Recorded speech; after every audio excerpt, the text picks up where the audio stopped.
International ಲೆವೆಲಲ್ಲಿ ತುಂಬಾ actions ಮಾಡಿರೋಂಥ ನಮ್ಮ ಕನ್ನಡದ ಪ್ರತಿಭೆ. ಸೊ ಇವ್ರನ್ನ ನಮ್ಮ ಸಿನಿಮಾದಲ್ಲಿ ಒನ್ ಫೈಟು ನೀವು ಈಗಾಗಲೇ ನೋಡಿರ್ತೀರ. ಸೊ ಆ್ಯಕ್ಷನ್ ಸೀಕ್ವೆನ್ಸ್ಗೆ ಇವ್ರನ್ನ ನಾವು ಚೂಸ್ ಮಾಡಿ ಇವ್ರ ಹತ್ರದಿಂದನೂ ನಾವು ಆ ಫೈಟ್ಗೆ ಬೇಕಾಗಿರೋಂಥ ಎಲ್ಲ ಇನ್ಪುಟ್ಗಳನ್ನ ತೊಗೊಂಡು ಕೊರಿಯೋಗ್ರಾಫ್ ಮಾಡಿರೋವಂಥದ್ದು. ಈ ಸಿನಿಮಾ ಮಾಡೋದಕ್ಕಿಂತ ಮುಂಚೆ ಸಿನಿಮಾ ಅಂದರೆ ಏನೋ ಕ್ಯಾಶುವಲಾಗಿ ಥಿಂಕ್ ಮಾಡ್ತಾಯಿದ್ದೆ ನಾನು. ಈ ಸಿನಿಮಾದಲ್ಲಿ ನಾನು ಆ್ಯಕ್ಟ್ ಮಾಡಿದ ಮೇಲೇ ಗೊತ್ತಾಗಿದ್ದು ಇದು ಕೂಡ ಎಷ್ಟು ಒಂದು ಕಷ್ಟ ಇರುತ್ತೆ. ನಾವು ಯೂಶ್ವಲಿ ಆ್ಯಸ್ ಅ ಸ್ಪೋರ್ಟ್ಸ್ಮನ್ ಆಗಿ ಪ್ರೊಫೆಷ್ನಲ್ ಫೈಟರ್ ಆಗಿ ನಾವು ಎವ್ರಿ ಡೇ 4 to 8 hours ನಾವು ಟ್ರೈನಿಂಗ್ ಮಾಡಿದ್ರೆ ಅವತ್ತಿಂದು ಟ್ರೈನಿಂಗ್ ಮುಗೀತು. ಆಗ ಕಾಂಪಿಟೇಷನ್ಗೆ ಹೋದ್ರೂ ಸಹ ನಮ್ಮದು ಮ್ಯಾಚಸ್ ಆದರೆ 1 fight 2 minutes ಇಲ್ಲ 5 minutesಲ್ಲಿ ಮುಗ್ದೋಗುತ್ತೆ. ಸೊ ಅಷ್ಟು ಈಸಿಯಾಗಿರುತ್ತೆ. ಆದರೆ ಸಿನಿಮಾ ಅಂತ ಬಂದಾಗ ನಾವು ಒಂದೊಂದು ಸೀನ್ಗೂ ಕೂಡ ನಾವು ಎಷ್ಟೆಷ್ಟು ಕಷ್ಟಪಡ್ತಾಯಿದ್ರಿ. ಅದೊಂದು ನಾವು ಆ್ಯಕ್ಷನ್ನ ನಾವು ನಮ್ಮ ಅರ್ಜುನ್ ಸರ್ ಹೇಗೆ ಹೇಳಿದರು ಅದೇ ಥರ ಬರಬೇಕು ಅನ್ನೋದನ್ನು ಮತ್ತೆ ತಿರ್ಗಾ ಮಾಡಬೇಕು. ಕೆಲವೊಮ್ಮೆ ಫ್ರಸ್ಟ್ರೇಷನ್ ಆಗೋದು ಮತ್ತು ತಿರ್ಗಾ ಅದನ್ನೇ ಇಲ್ಲ ನಾವು ಕರೆಕ್ಟಾಗೋವರೆಗೂ ಮಾಡಬೇಕು, ಬೆಸ್ಟ್ ಬರಬೇಕು ಅನ್ನೋದನ್ನು ನಾವು ಎಫೆಕ್ಟ್ ಆಗ್ತಾಯಿದ್ವಲ್ಲ. ತುಂಬಾ ಡಿಫ್ರೆನ್ಸ್ ಇದೆ. ನಾವು ಆ್ಯಸ್ ಎ ಅಥ್ಲೀಟಾಗಿ ಥಿಂಕ್ ಮಾಡೋದೊಂದು, ಆ್ಯಸ್ ಎ ಆ್ಯಕ್ಟರ್ ಆಗಿ ಆ್ಯಕ್ಷನ್ ಸೀಕ್ವೆನ್ಸಲ್ಲಿ ನಾವು ಪಾರ್ಟ್ ಮಾಡೋದು, it's a complete different. Huge respect ನನಗೀಗ ಈ ಮೂವಿ ಇಂಡಸ್ಟ್ರಿ ಮೇಲೆ ಬಂದಿದೆ ನನಗೆ. ಆ್ಯಕ್ಚುಲಿ ಇದಕ್ಕೂ ಮುಂಚೆ ಯಾವಾಗ ನಾನು ಅರ್ಜುನ್ ಸರ್ನ ನಮ್ಮನ್ನ ಭೇಟಿ ಆದಾಗ ಅವರು ನಮಗೆ ಏನು ರಿಕ್ವೈರ್ಮೆಂಟ್ ಇತ್ತು ಆ್ಯಸ್ ಎ ರೆಸ್ಲರ್ ಆಗಿ ಈ ಮೂವಿನಲ್ಲಿ ಒಂದು ರೆಸ್ಲಿಂಗ್ ಸೀನ್ ಇದೆ, ಹೀರೋ ಕೂಡ ಪ್ರಾಪರ್ ರಿಯಲ್ ರೆಸ್ಲರ್ ಆಗಿ ಕಾಣಬೇಕಾಗಿತ್ತು. ಸೊ ಈಗ ನಾವು ಯಾವ ಥರ ವರ್ಕ್ ಮಾಡಿದ್ರೆ ಆಗುತ್ತೆ ಅನ್ನೋದಕ್ಕಿಂತ ಆ ಥರ ಡಿಸ್ಕಷನ್ ಆದಾಗ ಶೂಟ್ಗಿಂತ ಆಲ್ಮೋಸ್ಟ್ 1.5 month ಮುಂಚೆನೇ ನಾವು ಟ್ರೈನಿಂಗ್ ಸ್ಟಾರ್ಟ್ ಮಾಡಿದ್ರಿ. ಸರ್ದು ಏನು ಅವ್ರದ್ದು ಅಕಾಡೆಮಿನ ಟ್ರೈನಿಂಗ್ ಪ್ಲೇಸ್ ಇದೆ, ಪಪಾಯ ಕಾಂಬೆಟ್ ಏನು ಸ್ಪೋರ್ಟ್ಸ್ ಫ್ಯಾಕ್ಟ್ರಿದು, ಅಲ್ಲಿ ನಾವು ಆಲ್ಮೋಸ್ಟ್ 1 month ನಾವು ಮತ್ತು ಯುವ ಸರ್ ಕೂಡ ಟ್ರೈನಿಂಗ್ ಮಾಡಿದ್ವಿ. ಯಾವ ಥರ ಸೀಕ್ವೆನ್ಸ್, ಯಾವ ಥರ ಆ್ಯಕ್ಷನ್ ಮಾಡ್ಬೋದು ಮೊದಲೇ ಅದ್ರ ಬಗ್ಗೆ ಪ್ರಿಪ್ರೇಷನ್ ಮಾಡಿ, ಆ ಬಾಡಿ ಲ್ಯಾಂಗ್ವೇಜ್ ಆಗಿರ್ಬೋದು, ಒಬ್ಬ ರೆಸ್ಲರ್ ಹೇಗೆ ವಾಕ್ ಮಾಡ್ತಾನೆ, ಅವನು ಮ್ಯಾಟ್ ಫೈಟ್ ಏರಿಯಾನಾಗೆ ಬಂದಾಗ ಯಾವ ಥರ ಬಿಹೇವಿಯರ್ ಇರುತ್ತೆ, ಅವ್ರ ಫೇಶಿಯಲ್ ಎಕ್ಸ್ಪ್ರೆಷನ್ ಹೇಗಿರುತ್ತೆ, ಅದೆಲ್ಲ ನಾವು ವರ್ಕ್ ಮಾಡಿ ಮೊದಲೇ ಪ್ರಿಪ್ರೇಷನ್ ಮಾಡಿದ್ರಿಂದ ಶೂಟಿಂಗ್ನಲ್ಲಿ ಅಷ್ಟೊಂದೇನೋ ಕಷ್ಟ ಅನಿಸಿಲ್ಲ. ಬಟ್ ರಿಯಲಿ ಅಪ್ರಿಷಿಯೇಟ್ ನಮ್ಮ ಯುವ ಸರ್ನ. ನಿಜ ಇನ್ನೊಂದು ಏನು ಹೇಳಬೇಕಂದ್ರೆ, ಈಗ ನಾವು ನನ್ನ ಎವ್ರಿ ಡೇ 4 to 8 hours ನಾವು ಟ್ರೈನಿಂಗ್ ಮಾಡಿದಾಗ ಯೂಶ್ವಲಿ ಮಾರ್ನಿಂಗ್ ಸೆಷನ್ಗೂ ಈವ್ನಿಂಗ್ ಸೆಷನ್ಗೂ ಡಿಫ್ರೆನ್ಸ್ ಇರುತ್ತೆ. ಫಿಸಿಕಲಿ ಆಲ್ಮೋಸ್ಟ್ ನಾವು ಟಯರ್ಡ್ ಇರ್ತೀವಿ. ನಾವು ಅದನ್ನೇ ಮಾರ್ನಿಂಗ್ ಟ್ರೈನಿಂಗ್ ಸೆಷನಲ್ಲಿ ಇದ್ದಷ್ಟು 100% ನಾವು ಈವ್ನಿಂಗಲ್ಲಿ ಕೊಡೋದಿಲ್ಲ. ಆದರೆ ನಾವು ಒನ್ ಡೇ ಶೂಟಿಂಗ್ನಲ್ಲಿ ಮಾರ್ನಿಂಗ್ 9 o'clock ಸ್ಟಾರ್ಟ್ ಆಗಿ ನೆಕ್ಸ್ಟ್ ಅರ್ಲಿ ಮಾರ್ನಿಂಗ್ 3 o'clockವರೆಗೂ ಶೂಟ್ ನಡೀತು. ಆ ದಿನ ಮಾತ್ರ ಈವನ್ ನಾನು ಎಕ್ಸಾಸ್ಟಿಂಗ್ ಥರ ಫೀಲ್ ಮಾಡ್ತಾಯಿದ್ದೆ. ಬಟ್ ಯುವ ಸರ್ ಮಾತ್ರ ಮಾರ್ನಿಂಗ್ ಫಸ್ಟ್ ಟೈಮ್ ಏನು ಶೂಟ್ಗೆ ಅವ್ರದ್ದು ಎನರ್ಜಿ ಲೆವೆಲ್ ಇತ್ತು, ನೆಕ್ಸ್ಟ್ ಡೇ ಮಾರ್ನಿಂಗ್ 3 AM ಅವ್ರು ಅದೇ ಸ್ಪೀಡು ಅದೇ ಎನರ್ಜಿ. ನಾನು ಅಂದ್ಕೊಳ್ತಿದ್ದೆ ಅರ್ಜುನ್ ಸರ್ ಹೇಳ್ತಾಯಿದ್ರು ಇನ್ನೂ ಇಲ್ಲ ಇದು ಆಗಿಲ್ಲ, ಇನ್ನೂ ಆಗಬೇಕು. ನಾನು ಒಂದ್ಸಲ ಅಂದ್ಕೊಳ್ತಿದ್ದೆ ಎಷ್ಟು ಇವರು ಬಿಡ್ತಾರೋ ಇಲ್ಲಪ್ಪ ಇವರು. ಆ ಒಂದು ಎನರ್ಜಿ ಲೆವೆಲ್ ಅವ್ರು morning 9 AM next day early morning 3 AM ಯುವ ಸರ್ನ ಅದನ್ನೇ ಮೇಂಟೈನ್ ಮಾಡಿದರು. ರಿಯಲಿ ಅಪ್ರಿಷಿಯೇಟ್ ಅವ್ರದ್ದು ಎನರ್ಜಿ ಲೆವೆಲ್ನ. ಇದಕ್ಕಿಂತ ಇವ್ರ ಜೊತೆ ಆ್ಯಕ್ಷನ್ಸ್ ಆಗೋಕ್ಕಿಂತ ಮುಂಚೆ ಇದ್ರದ್ದು ಬಿಫೋರ್ ಒಂದಷ್ಟು ಆ್ಯಕ್ಷನ್ಸ್ಗಳಾಗುತ್ತೆ. ಅಂದರೆ ನ್ಯಾಷನಲ್ ಲೆವೆಲ್ ಹೋಗೋಕ್ಕಿಂತ ಮುಂಚೆ ಒಂದು ಸ್ಟೇಟ್ ಲೆವೆಲ್ಲು ಆ ಆ್ಯಕ್ಷನ್ಸ್ಗಳೆಲ್ಲ ಇದೆಯಲ್ಲ. ಸೊ ಅದನ್ನು ರಿಯಲ್ ಪ್ಲೇಯರ್ಸ್ಗಳೇ ಬೇಕು ಅಂತ ಇವ್ರ ಕ್ರೂಯಿಂದನೇ ಇವ್ರ ಟೀಮಿಂದನೇ ನಾವು ಸೋರ್ಸ್ ಮಾಡಿಕೊಂಡು ಸೊ ಅವ್ರಿಗೂ ಒಂದಷ್ಟು ಟ್ರೈನಪ್ ಮಾಡಿ, ಅಂದರೆ ಆ್ಯಕ್ಟ್ ಮಾಡಬೇಕು, ಇದನ್ನು ರಿಯಲ್ ಫೈಟಾಗಿ ಮಾಡಬಾರ್ದು. ಬಟ್ ಆ ಬಾಡಿ ಲ್ಯಾಂಗ್ವೇಜು ಅದೆಲ್ಲ ರಿಯಲಿಸ್ಟಿಕ್ ಆಗಬೇಕು. ಬಟ್ ನಮ್ಮ ಸಿನಿಮಾಗೆ ತಕ್ಕಂಗೆ ಸ್ವಲ್ಪ ಚೀಟ್ ಮಾಡಿ ಫೈಟ್ ಮಾಡಬೇಕು ಅದನ್ನು. ಸೊ ಅದನ್ನು ಟ್ರೈನಪ್ ಮಾಡಿ ರಿಯಲ್ ರಿಯಲ್ ಅಥ್ಲೀಟ್ಸ್ಗಳನ್ನ ಇಟ್ಕೊಂಡೇ ನಾವು ಈ ಸಿನಿಮಾದಲ್ಲಿ ಈ ಆ್ಯಕ್ಷನ್ ಪೋರ್ಷನ್ಸ್ ಯಾವುದು ರೆಸ್ಲಿಂಗ್ ಮೇಲೆ ಬರುವಂಥ ಎಲ್ಲ ಆ್ಯಕ್ಷನ್ಸ್ಗಳನ್ನು ರಿಯಲ್ ಪ್ರೊಫೆಷ್ನಲ್ ಅಥ್ಲೀಟ್ಸ್ಗಳ ಜೊತೆ ನಾವು ಆ್ಯಕ್ಷನ್ ಸೀಕ್ವೆನ್ಸ್ನ ಕೊರಿಯೋಗ್ರಾಫ್ ಮಾಡಿದ್ವಿ. ಫೇಸ್ ಮಾಡ್ತಾ ಇದ್ದು ಮ್ಯಾಕ್ಸಿಮಮ್ ಚಾಲೆಂಜಸ್ಸು ರಿಯಲಿಸ್ಟಿಕ್ಕಾಗಿ ಬರಬೇಕು ಅನ್ನೋದೇ. ಸೊ ರಿಯಲಿಸ್ಟಿಕ್ಕಾಗಿ ಬರಬೇಕು ಅನ್ನೋದರಲ್ಲಿ ನಾವು ತೊಗೊಂಡಿದ್ದ ನಿರ್ಧಾರ ಒಂದು ರಿಯಲ್ ಅಥ್ಲೀಟ್ಸು ಅಲ್ಲಿನೇ ನಾವು 50% ವಿನ್ ಆಗೋದ್ವಿ. ಇನ್ನು 50% ಇದ್ದಿದ್ದು ನಾವು ಹೀರೋನ ಅಷ್ಟೇ ರಿಯಲಿಸ್ಟಿಕ್ಕಾಗಿ ನಾವು ಪೋರ್ಟ್ರೇ ಮಾಡಬೇಕಾಗಿತ್ತು. ಸೊ ಅದಕ್ಕೆ ಅವ್ರಿಗೆ ಟ್ರೈನಪ್ ಮಾಡಬೇಕಾಗಿತ್ತು. ಸೊ ಈ ವಾಸ್ ರೆಡಿ. ಈ ಹೀರೋ ಎಲ್ಲದಕ್ಕೂ ಎಕ್ಸ್ಪೆರಿಮೆಂಟ್ಲಿ ಏನು ಮಾಡಬೇಕು ಅಂತಂದ್ರೂ ಈ ವಾಸ್ ರೆಡಿ.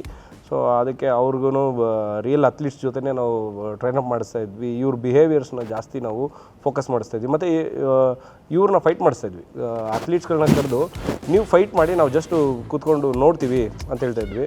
ಯಾಕೆ ಅಂತಂದರೆ ನಾವು ಅದನ್ನೆಲ್ಲ ವೀಡಿಯೋ ಮಾಡಿ ಇವ್ರ ಬಿಹೇವಿಯರ್ಸು, ಫೈಟ್ ಆದಮೇಲೆ ಇವರು ಹೆಂಗೆ ಇವ್ರ ಆ್ಯಕ್ಟಿವಿಟೀಸ್ ಇರುತ್ತೆ, ಬ್ರೀತಿಂಗ್ ಯಾವ ಥರ ತೊಗೊತಾ ಇದ್ದಾರೆ, ಅಂದರೆ ಮೂಗಲ್ಲಿ ಜಾಸ್ತಿ ತೊಗೊತಾ ಇದ್ದಾರೆ, ಬಾಯಲ್ಲಿ ಅವರು ಅದಕ್ಕೂ ಡಿಫ್ರೆನ್ಸ್ಗಳಿದೆ. ಸೊ ಮೂಗಲ್ಲಿ ತೊಗೊಂಡಾಗ ಅವ್ರ ಎನರ್ಜಿ ಲೆವೆಲ್ ಜಾಸ್ತಿ ಕಟ್ ಆಫ್ ಆಗೋಲ್ಲ, ಬಾಯಲ್ಲಿ ತೊಗೊಂಡಾಗ ಎನರ್ಜಿ ಲೆವೆಲ್ ಕಟ್ ಡೌನ್ ಆಗುತ್ತೆ. ಸೊ ಇದನ್ನೆಲ್ಲ ಈ ಚಿಕ್ಕ ಡೀಟೇಲ್ಗಳನ್ನ ನಾವು ಸಿನಿಮಾದಲ್ಲಿ ಪುಷ್ ಮಾಡಬೇಕು. ಯಾವುದೇ ಒಬ್ಬ ಅಥ್ಲೀಟ್ ನೋಡಿದ್ರೂ ಅವ್ನಿಗೆ ತುಂಬ ಇದ್ರ ಮೇಲೆ ಎಫರ್ಟ್ ಹಾಕಿದ್ದೀವಿ ಅಂತ ಗೊತ್ತಾಗಬೇಕು ಅನ್ನೋದಕ್ಕೋಸ್ಕರ ಜಾಸ್ತಿನೇ ಫೋಕಸ್ ಮಾಡಿದ್ವಿ. ಸೊ ಇದೆಲ್ಲನೂ ಸೇರಿನೇ ನಿಮ್ಗೆ ಆ ಆ್ಯಕ್ಷನ್ಸ್ ಎಲ್ಲ ವೆರಿ ರಿಯಲಿಸ್ಟಿಕ್ಕಾಗಿ ಬಂದಿದೆ. ಇವತ್ತು ಇಷ್ಟು ಜನ ಹೊಗಳ್ತಾ ಇದ್ದಾರೆ ಈ ಫೈಟ್ ಬಗ್ಗೆ ಅಂತಂದರೆ because of that only.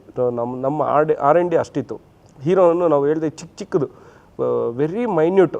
Fight ಮಧ್ಯದಲ್ಲಿ ಎಲ್ಲೋ ಒಂದು ಪಾಯಿಂಟ್ ಸೋತಾಗ ಇರೋವಂಥ ಅಗ್ರೆಸಿವು, ಗೆದ್ದಾಗ ಇರೋವಂಥ ಅಗ್ರೆಸಿವ್, ಅದರಲ್ಲಿರೋ ಚೇಂಜಸ್ಗಳು, ಹೆಂಗೆ ಬಿಹೇವ್ ಮಾಡಬೇಕು, ಅದನ್ನೆಲ್ಲನೂ ನಾವು ಜಾಸ್ತಿ R&D ಮಾಡಿದ್ವಿ. ಬರೀ ಫೈಟ್ ಅದ್ರ ಮೇಲೆ ಮಾತ್ರ ನಾವು ಫೋಕಸ್ ಮಾಡೋಕ್ಕೋಗಿಲ್ಲ.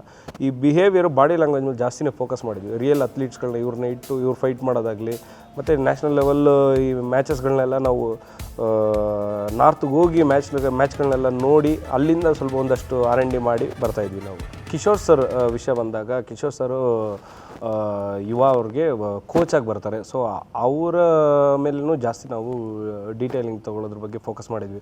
ಒಬ್ಬ ಕೋಚ್ ಅಂತಂದಮೇಲೆ ಅವನು ಎಷ್ಟು ಪಳಗಿರ್ತಾನೆ, ಅವನು ಚಿಕ್ಕ ವಯಸ್ಸಿಂದ ಅವ್ನು ಟ್ರೈನಪ್ ಆಗಿರ್ತಾನೆ. ಸೊ ಎಕ್ಸಾಂಪಲ್ ಹೇಳಬೇಕು ಅಂತಂದರೆ ಅವ್ರಿಗೆ ಬಿಗಿನಿಂಗಿಂದ ನೀವು ಯಾವುದೇ ರೆಸ್ಲೆಸ್ ನೀವು ತೊಗೊಂಡ್ರು ಈ ಕಿವಿ ಪೋರ್ಷನ್ಸ್ ಇದೆಯಲ್ಲ, ಈ ಎರಡೂ ಕಿವಿನೂ ವೆರಿ ಹಾರ್ಡ್ ಆಗಿಬಿಟ್ಟಿರುತ್ತೆ. ಸೊ ಹೊಡೆದು ಈ ಬ್ಲಡ್ ಎಲ್ಲ ಕ್ಲಾಟ್ ಆಗಿ ವೆರಿ ಹಾರ್ಡ್ ಆಗಿಬಿಡುತ್ತೆ. ಯಾಕೆ ಅಂತಂದರೆ ವಾಂಟೆಡ್ಲಿ ಹೊಡಿತಾರೆ ಅದು. ಸೊ ಟ್ರೈನಿಂಗ್ ಪೀರಿಯಡ್ನಲ್ಲೇ ವಾಂಟೆಡ್ಲಿ ಹೊಡಿತಾರೆ. ಯಾಕೆಂತಂದರೆ ಈ ಪೋರ್ಷನ್ಸ್ ಎಷ್ಟು ಹಾರ್ಡ್ ಆಗುತ್ತೆ ನಿಮ್ಗೆ. ಮ್ಯಾಚಸ್ ಆಡಿದಾಗ, ರಿಯಲ್ ಫೈಟ್ ನಾವು ಮ್ಯಾಚಸ್ ಬಿಟ್ಟಾಗ ಇಲ್ಲಿ ಹೊಡೆದ್ರು ಏಟಾಗ್ಬಾರ್ದು ಆಪೋನೆಂಟ್.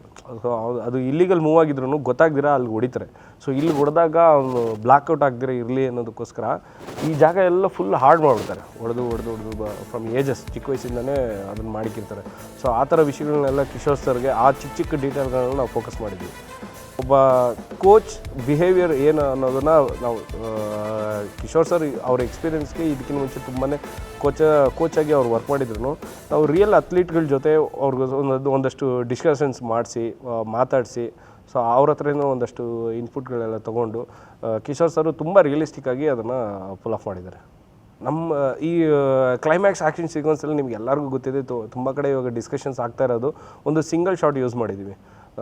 ಅದು ಎಂಟೈರ್ ಸ್ಟೇಡಿಯಮ್ನಲ್ಲಿ ಒಂದು ದೊಡ್ಡ ಮ್ಯಾಚ್, ಫಸ್ಟು ನಡೆಯೋಂಥ ಫಸ್ಟ್ ರೌಂಡ್ನ ನಾವು ಸಿಂಗಲ್ ಶಾಟಲ್ಲಿ ಅಚೀವ್ ಮಾಡಿದ್ದೀವಿ. ಅದಕ್ಕೋಸ್ಕರ ಒಂದು ದೊಡ್ಡ ರಿಗ್ ತರಿಸಿ, ಕಸ್ಟಮೈಸ್ಡ್ ರಿಗ್ ಅದು. ಸೊ ನಾವು ಕಸ್ಟಮೈಸ್ ಇಷ್ಟೇ ಲೆಂತಲ್ಲಿ ಬೇಕು ಅನ್ನೋದಕ್ಕೋಸ್ಕರ ನಾವು ಮಾತಾಡಿ ರಿಗ್ ಅದು ಸ್ಪೆಷಲಿಸ್ಟ್ಗಳನ್ನ ಕರೆದು, ಸೊ ರಿಗ್ನ ಪ್ರಿಪೇರ್ ಮಾಡಿ, ಅದು ನಮ್ಮವರೇ ನಮ್ಮ ಕಡೆನೇ ಸ್ಯಾಂಡಲ್ವುಡ್ ರಿಗ್ಸ್ ಅಂತ ಅವ್ರನ್ನ ಕರೆದು ಅವ್ರ ಕಡೆಯಿಂದ ನಾವು ನಮ್ಮ ಇನ್ಪುಟ್ಗಳನ್ನೆಲ್ಲ ಕೊಟ್ಟು ದೊಡ್ಡ ರಿಗ್, ಬಿಗ್ಗೆಸ್ಟ್ ರಿಗ್, ಆ ರಿಗ್ನ ನಾವು ಪ್ರಿಪೇರ್ ಮಾಡಿಸಿ ಅದರಲ್ಲಿ ಒಂದು ಸಿಂಗಲ್ ಶಾಟು ಕ್ರಿಯೇಟ್ ಮಾಡಿದ್ವಿ.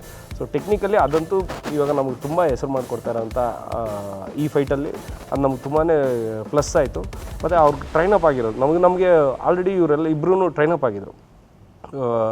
ವಿಲನ್ ಆಗಲಿ ಹೀರೋ ಆಗಲಿ ಇಬ್ಬರೂ ಸಿಕ್ಕಾಪಟ್ಟೆ ಟ್ರೈನಪ್ ಆಗಿರೋದ್ರಿಂದ ನಾವು ಆ ಸಿಂಗಲ್ ಶಾಟ್ನ ಅಚೀವ್ ಮಾಡೋದಕ್ಕೆ ತುಂಬ ಹೆಲ್ಪ್ ಆಯಿತು. ಸರ್ ಹಾನೆಸ್ಟ್ಲಿ ಹೇಳ್ಬೇಕಂದ್ರೆ ನಾನು ಅಪ್ಪು ಸರ್ದು ದೊಡ್ಡ ಅಭಿಮಾನಿ. ನಾನು 8th ಸ್ಟ್ಯಾಂಡರ್ಡಲ್ಲಿದ್ದಾಗಲೇ ಅಪ್ಪು ಮೂವಿ ರಿಲೀಸ್ ಆದಾಗ 9 ರೂಪಾಯಿ ಗಾಂಧಿ ಟಿಕೆಟ್ ಕೊಟ್ಟು ಮೂವಿ ನೋಡಿದ್ದಂತ ನೆನಪು ನನಗೆ 2 ಸಲ. ಸೊ ಅವಾಗಿಂದ ನಾನು ಅಪ್ಪು ಅಭಿಮಾನಿ ಆಗಿದ್ದಾಗಿಂದ ಏನೋ ಒಂದು ಅವ್ರದ್ದು ಅಪ್ಪು ಸರ್ದು ಆ್ಯಕ್ಷನ್ ಸೀಕ್ವೆನ್ಸ್ ಇದ್ದಾಗ ಒಮ್ಮೆ ಜೀವನದಲ್ಲಿ ಯಾವಾಗಾದರೂ ನನಗೆ ಆ್ಯಕ್ಟಿಂಗ್ ಚಾನ್ಸ್ ಸಿಕ್ಕಿದ್ರೆ ನಾನು ಆ್ಯಕ್ಟ್ ಮಾಡಬೇಕು, ಫೈಟ್ ಥರ ಸೀನಲ್ಲಿ ನಾನು ಬರಬೇಕು, ಪರದೆ ಮೇಲೆ ಬರಬೇಕು ಅನ್ನೋ ಒಂದು ಚಿಕ್ಕ ವಯಸ್ಸಲ್ಲಿ ಒಂದು ಆಸೆ ಇತ್ತು. ಅದೇ ರೀತಿ ನಾವು ಸ್ಪೋರ್ಟ್ಸ್ ಫೀಲ್ಡ್ ಮೇಲೆ ಬಂದಾಗಲೂ ಕೂಡ ನಾನು ಚೂಸ್ ಮಾಡಿದ್ದೆ wrestling, boxing, MMA, kick boxing, ಇದನ್ನೇ ನಾನು ಪ್ರೊಫೆಷ್ನಲ್ ಫೈಟಾಗಿ ಚೂಸ್ ಮಾಡಿದ್ದು.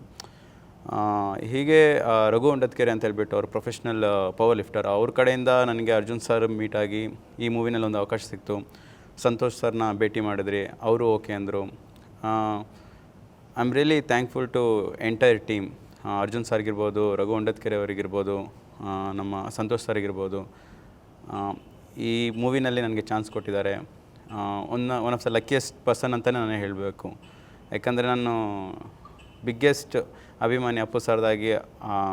ನಾನು ಯುವ ಸರ್ ಜೊತೆ ಟ್ರೈನಿಂಗ್ ಮಾಡುವಾಗಲೂ ಅದು ಮನ್ಸಾರೆ ಅವ್ರು ನೋಡಿದ ತಕ್ಷಣ ನನಗೆ ಅಪ್ಪು ಸರ್ ಜೊತೆ ಏನೋ ಒಂದು ಇಂಟ್ರ್ಯಾಕ್ಷನ್ ಇದೆ ಅನ್ನೋ ಥರ ಆ ಫೀಲಲ್ಲಿ ಒಂದು ಖುಷಿ ಇತ್ತು, ಒಂದು ಸಾರ್ಥಕತೆ. ಅದೇ ಹೇಳ್ತೀನಿ sir, I am the very luckiest person. ಯಾಕಂದರೆ ಎಷ್ಟೋ ಜನ, ಸಾವಿರಾರು ಜನ ಕಲಾವಿದರಿದ್ದಾರೆ. ಒಂದೊಂದು ಚಿಕ್ಕ ಅವಕಾಶಕ್ಕೋಸ್ಕರ ಎಷ್ಟೋ ವರ್ಷ ಕಷ್ಟಪಡ್ತಾ ಇರ್ತಾರೆ. ನನಗೆ ಮೊದಲನೇದಾಗಿ ಇಂಥ ದೊಡ್ಡ ಬ್ಯಾನರ್ನಲ್ಲಿ ಹೆಸರಾಂತ ಡೈರೆಕ್ಟ್ರು ಜೊತೆ ಮತ್ತು ನಮ್ಮ ಅಪ್ಪು ಸರ್ ಫ್ಯಾಮಿಲಿ ಜೊತೆ ಅದ್ರ ಜೊತೆ ನನ್ನ ಮೂವಿನಲ್ಲಿ ಆ್ಯಕ್ಷನ್ ಅದು ಅವಕಾಶ ಸಿಕ್ಕಿರೋದೇ ನನಗೊಂದು ಲಕ್ಕಿಯೆಸ್ಟ್ ಥಿಂಗ್ಸ್ ನನ್ನ ಲೈಫಲ್ಲಿ one of the luckiest day ಅಂತಲೇ ಹೇಳ್ಬೋದು. ಈ ಮೂವಿನಲ್ಲಿ ನಾನು ಆ್ಯಕ್ಟ್ ಮಾಡ್ತಿರೋದು. ಇದು ಮುಂದಿನ ಜರ್ನಿ ಹೇಗಿರುತ್ತೋ ಬಿಡುತ್ತೋ ಅದು secondary sir, but I am very happy.